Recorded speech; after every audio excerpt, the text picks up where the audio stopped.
Andrew Jackson was born on March 15, 1767, in the Waxhaw Settlement, a community along the border of North and South Carolina.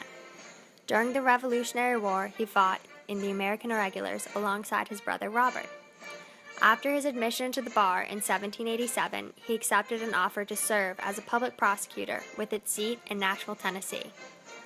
There, he built a legal practice, entered into trading ventures, and began to acquire land and slaves.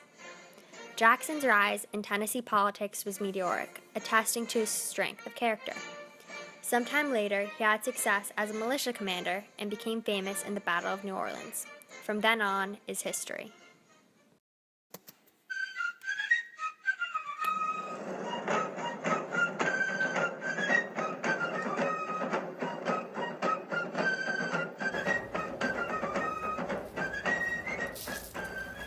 Sit down, boy, and polish my boots.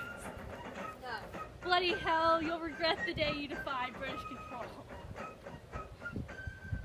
Andrew Jackson is famous for his volatile behavior and propensity to incite duels.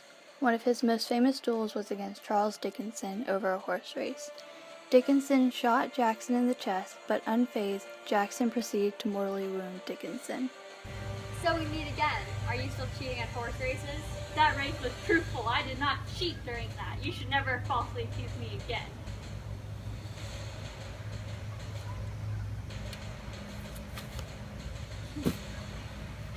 Jackson began his political career as a delegate to the State Constitutional Convention in 1795.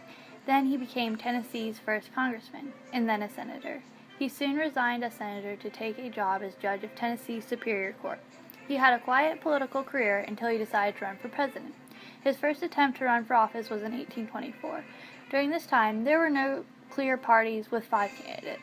Andrew Jackson ran as a Democratic-Republican, John Quincy Adams ran as a Whig, William Crawford ran for the Democratic-Republicans, but lost most of his party backing. John C. Calhoun ran as a nationalist, but then dropped out and became vice president for Adams. And Henry Clay ran as a Whig, but dropped out of the election and swung his votes towards Adams. Welcome, citizens, to the 1824 presidential debate between Whig Adams and Democratic Republican Jackson. Our first question is, what is your position on foreign policy? I believe in my own document, the Monroe Doctrine, that the Americas should be closed off to further European colonization. Why is that so?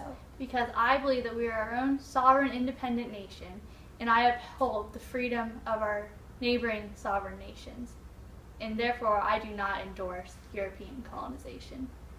Now, Jackson?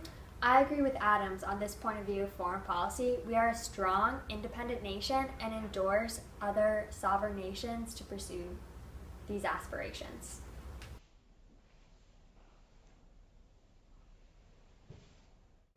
All right, stay tuned after this brief commercial break.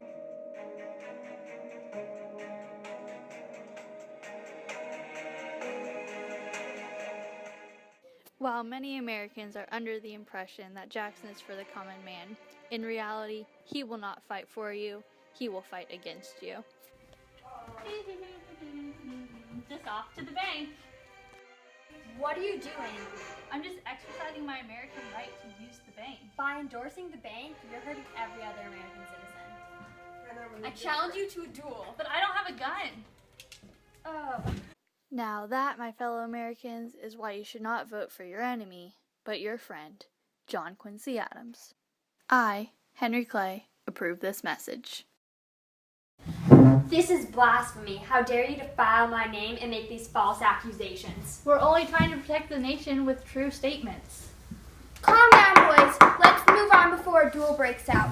Next question. What's your opinion on the Bank of the United States? I view the Bank of the United States as the downfall of an independent agrarian nation. On the other hand, I fully endorse Clay because I believe this progressive institution will uphold our nation and help advance it to a world power. In Jackson's first attempt for president in 1824, he had the most popular and electoral votes, but since there were so many candidates, nobody won the majority in the all-important Electoral College. Therefore, the House of Representatives had the responsibility of choosing the president, and they chose John Quincy Adams. He then selected Clay as his Secretary of State, and John C. Calhoun was named Vice President. Jackson dubbed this election the corrupt bargain because elite insiders pursued their own interests without heeding the will of the people.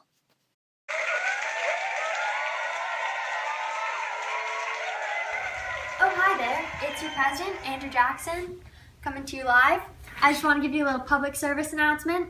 I'm in the process of killing the Bank of the United States, so I advise my fellow American citizens to take all of your money out of the bank because I will make sure it dies a very slow and painful death. Thank you so much.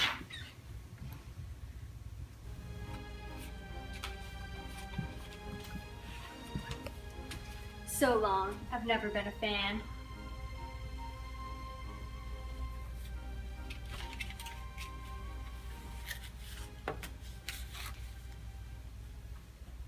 In opposition to the bust, Andrew Jackson took out $35 million from the National Bank and deposited the money in state banks. These state banks were commonly called pet banks. On July 11, 1836, President Andrew Jackson issued the Specie Circular. The Specie Circular was an executive order that required the payment of public lands to be made exclusively in gold or silver. The Specie Circular led to extreme deflation by reducing the use of paper money. It also, in part, led to a credit crisis and the Panic of 1837. On May 22, 1838, a joint resolution of Congress repealed the Specie Circular. One of Jackson's most dishonorable actions while in office was the Trail of Tears. He forced the Cherokee Nation to give up lands east of the Mississippi and migrate to present-day Oklahoma. The migrants faced hunger, disease, and exhaustion on the forced march. Over 4,000 of the 15,000 Cherokee died.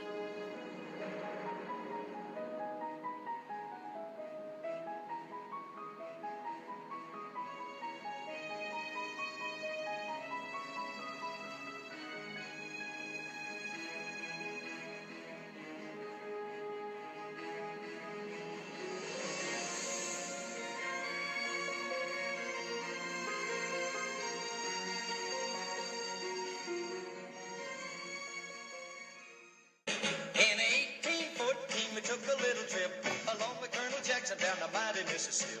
We took a little bacon and we took a little beans, and we caught the bloody British in a town in New Orleans. We fired our guns and the British kept a coming. There wasn't as many as there was a while ago.